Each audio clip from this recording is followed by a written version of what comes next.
Welcome back to Snowdog Shorts. Today I've got a story for you about my nan's earliest memory. Which way does this go? There it is.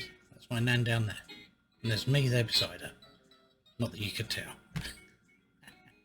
Yeah, you may be wondering why I'm wearing a backwards hat. Is it to appear cool, or is it because I've got a spot on my forehead? Anyway, time for the story now.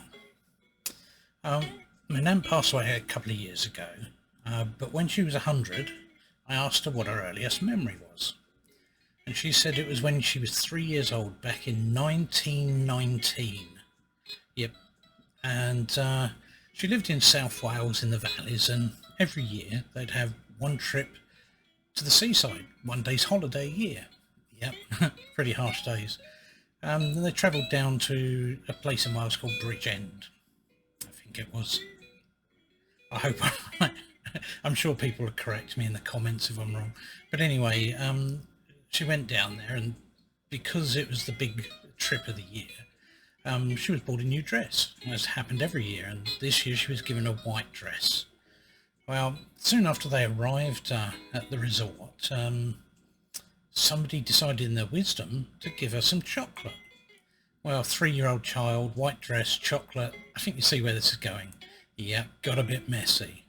Well, anyway, one of the first things they used to do when they got there back in the day was to go and get a family photograph together.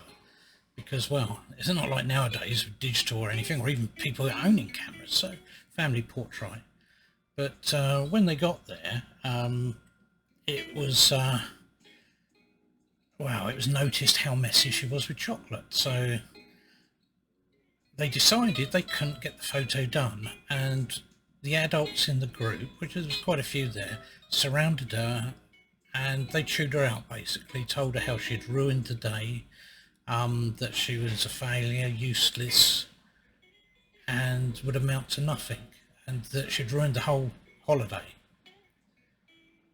And since that time, she'd ended up with very low self-esteem for it, and it affected her through her whole life. And I think it's part of the reason why she was the nicest person I've ever met. She was always kind and thoughtful of others. And she saw us, she'd said this to me a couple of years earlier, that she saw herself as a monster. She was anything but.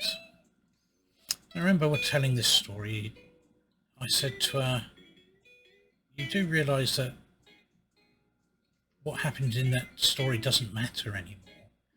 I mean, it's like, literally nobody else in that story was alive, not even passers-by. You know, she's the only person who remembered that. And she lowered her head and said, yeah. I said, but it still hurts, doesn't it? And she lowered her head again, nodded, and I could tell she was crying. So I gave her a hug. And told her I loved her. I would like to think it made a difference, because it was the first time she told me that she'd ever told this story to anybody, ever.